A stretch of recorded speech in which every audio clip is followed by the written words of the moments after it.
धुळे कृषी बाजार समितीमध्ये पोलीस कर्मचाऱ्याचा आत्महत्येचा प्रयत्न, स्वतःवर गोळी झाडून जखमी।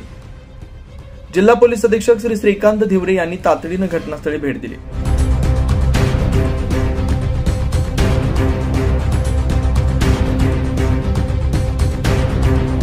धुळे कृषी उत्पन्न बाजार समितीच्या आवारात बुधवारी पोलीस कर्मचाऱ्याने स्वतःवर गोळी झाडून आत्महत्येचा प्रयत्न केल्याची धक्कादायक घटना घडली।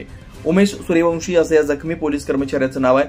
त्यांना गंभीर अवस्थेत धुळ्यातील भाऊसाहेब हिरे शासकीय वैद्यकीय रुग्णालयात उपचारासाठी दाखल करण्यात आलं आहे। सूर्यवंशी हे कृषी बाजार समिती परिसरात निवडणूक यंत्राच्या सुरक्षेसाठी नियुक्त करण्यात आले होते।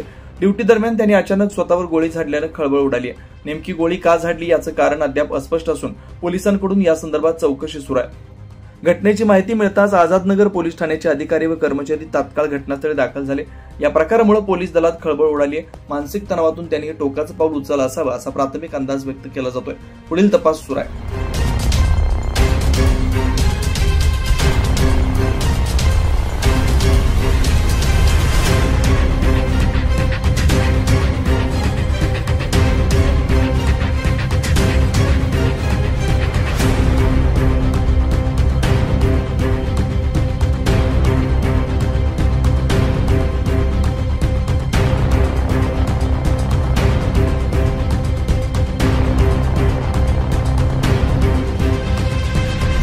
24 लाईव्ह महाराष्ट्र न्यूज साठी जितेंद्र गुरव, साक्री, धुळे।